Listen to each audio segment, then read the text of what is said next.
All right. Well, speaking of getting with the program, there is a new program in a Missouri school district. They just announced that they will be bringing back spanking as a form of disciplinary behavior. And this has gotten a lot of attention, especially because there are many warnings from public health experts that say this practice is detrimental to students. It is worth noting that the school is making it optional. Parents have to actually agree to it, but I think this has caused a lot of shock because I'm sure many people weren't aware this was still something that was done. I was, because I live in the Deep South, and there's actually still 19 states where this is legal. It's not in practice in all of them. That blew my mind. Yeah, it's mostly the Deep South, but it is still legal. There's also a Supreme Court decision from the 1970s that actually gives states the ability to set this policy. They've ruled that it's constitutional. The most current data I could find was from 2017 to the 18 school year, and it showed that about 70,000 children in the U.S. were hit at least once in their schools. So I talked about this on Kenny last night. I'm curious to hear what your thoughts are on this decision. So my initial thought is I'm glad they're making it your parents have to agree to it. Because if my kid went to school and somebody there hit them, that person is catching these hands. I will show up to the school, I will roll up on this person, and my ratchet street mama would come out and I would claw their eyes out. Like, I would absolutely be livid if somebody put their hands on my child. Now, I guess it's a different question when parents agree to it, but it still makes me extremely uncomfortable. I am not at all on board with it as a good idea. I just don't think look, I will just say this. I worked with kids for years at the YMCA as a camp counselor in the child care department and as a lifeguard, and I worked with many challenging kids who had real behavioral issues. I worked with kids who would like hit you or bite you or oh my God, the craziest story. One time, one of the girls that I worked with, on the first day of camp, she did have some different needs and learning disabilities. And she came up to me on the first day, poked me in the stomach and said, "You're fat. I don't like you." It turns out she actually had a huge crush on me and I was her favorite. And so she was mean to me all summer, including one scenario where we're paddleboarding on the lake and she goes rogue and she gets panicked and she stands on her paddleboard as the tide pulls her away down the lake and then swings her paddle at anyone who tries to come near her. So I have to swim down this whole lake chasing this out of control child, bring her back while dodging her swinging a paddle at me. And of course, on the last day, after being mean to me all summer, she got out of her mom's car when she was leaving. She ran over and grabbed onto me and started crying and told me how much she was going to miss me at school. And, but I'll just have to say, I worked with incredibly difficult kids. Never once did it even cross my mind that I needed to hit them in order to be in control of the situation or discipline them. I'm not a parent. I can't speak to that. But I have worked with kids, and I just don't see what scenario in which this would ever be necessary. I mean, restraints are one thing. If you work in a school or you work with, some kids with challenges, you'll often be taught how to restrain a student who is being violent, right? That's one thing, but that's not what we're talking about. We're talking about like spanking or paddling or hitting as a form of discipline, and to me, it's nuts. It's totally unnecessary, and it's just, why are we showing kids that that's how you resolve problems? Yeah, so I'm with you. I actually, unbeknownst to most people, ran a special needs program at my church in Nashville for kids and dealt with kids that had a lot of behavioral issues and frankly got my ass beat most Sundays I was doing it. Never once did I ever think about striking a child.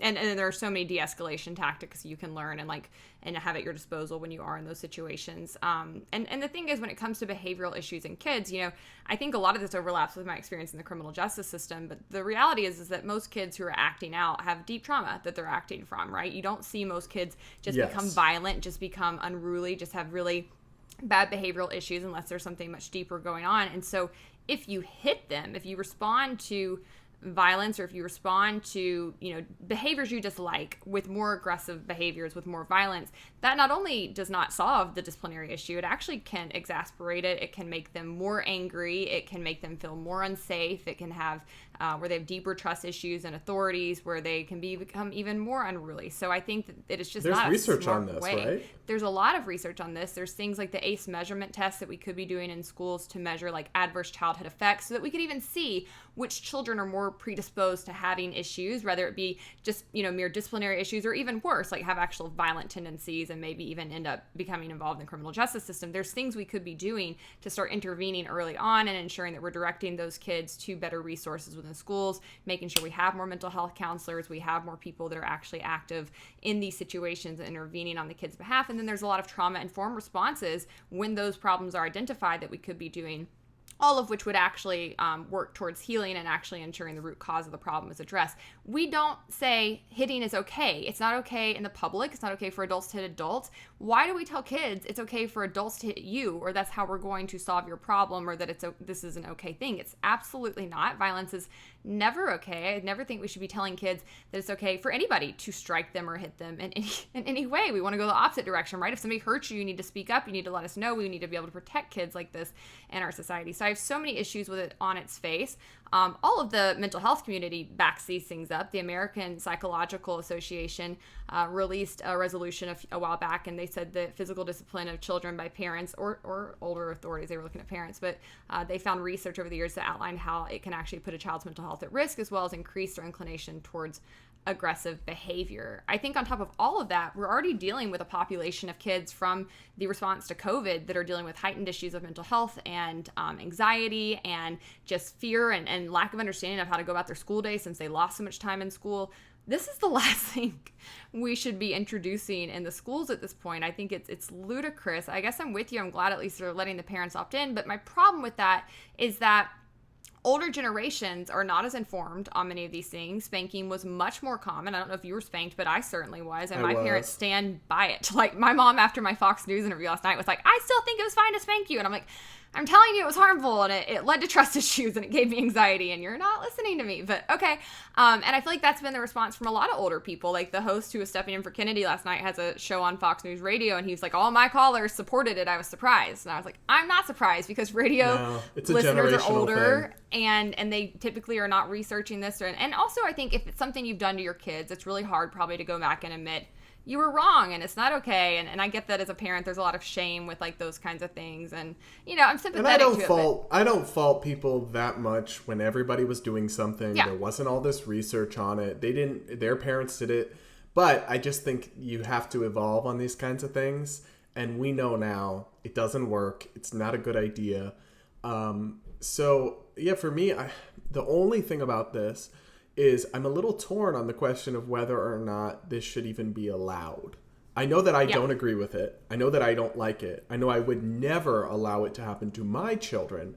But in a school choice type of, framework, if a parent wants to send their child to a school that has corporal punishment and gives permission, does that remain a fair element of like parental rights and autonomy that we really believe in? Or does that cross the line? Because we all agree that like when it becomes literally child abuse, it is no longer parental rights or, parental discretion.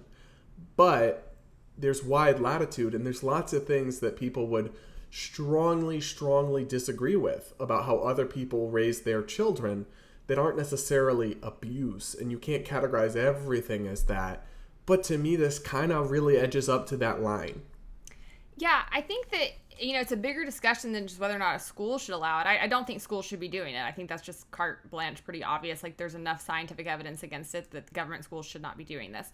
Whether or not parents should have the right to do it, or whether or not they should be able to opt in to a private school that does it, I guess that's a little fuzzier, but I'm almost on the edge of saying, like, not really. Because at what point does spanking go from spanking to child abuse? I think it is child abuse. I don't think you should hit your kids. And I think that, we're already a bit past this discussion. We're starting to talk about, like, what mental and emotional abuse looks like by parents in the home. I think there should be an obvious line to parents that says hitting your kid is never okay. We know enough now. We're progressed past this as a society. Like, this is not something we're going to continue doing. And unfortunately, because there is that mentality that's so pervasive, like, well, I was hit, so I turned out fine, so it's okay to do it too. We see that that's very common in people, and so we aren't doing enough to educate them. Like, No, you're probably not totally fine, like if you're hitting your kid. And it doesn't mean that you should keep repeating this cycle. And by the way, it's mostly poorer people who repeat this cycle. This is not something you see in the upper classes of society. They don't do this. They haven't done this in a very long time. And so doing more to educate people, and I think by saying, like, this is child abuse, this should not be legal to hit your child, you know, I think that that's a fine stance for, I'm almost fine saying that. Like, I'm kind of on the edge of, you know, I think there's some latitude, and I'm not saying we come in and take your kids away, I guess, if it is illegal, but I think we should at least do more to try to educate people about just how harmful it is, and that it is a line that you shouldn't cross, and do more to, like, direct parents towards better ways of handling discipline and of ensuring that their kids don't come out being scumbags, but also are not coming out and dealing with the trauma of their parents striking them. I also find it a bit strange because parents, you know, a lot of right-wing parents, and sometimes legitimately, sometimes perhaps not so legitimately, they've been having this kind of alarm and panic over, like, grooming in schools is what they call it. And I don't love that term, but they're saying, like, you know, with the Florida law, we don't want teachers discussing sexual orientation or other concepts, like they're infringing on parents' domains. And you know, it's complicated, the nuances of that debate, but it's weird to me that the same, like, deep red states allow these same parents to spank the children on their buttocks as a form of punishment. It's like, I'm sorry, where are your boundaries exactly? Yeah, well, and so I want to point out that this is being brought back for the whole district. There's no age limits on this, and I think, like, oh my god, are they going to be spanking teenage? What? Yes, like, it can. I have this story. So my parents grew up in Alabama, where this was definitely allowed, and I can't remember if it was my mom or my dad, but one of them talked about this issue where some girls came to one of their school dances in dresses that were, like, a little too short or something, and the male principal spanked them. All right, that's a fetish child abuse situation. Yeah, right there. Like, I'm like, it's very clear how this could get into some weird territory in these schools. Like, why would you ever put your child in that position? So yeah, I can't think of a single reason why you would opt into this or you think this is a good idea. I think it's utterly ludicrous.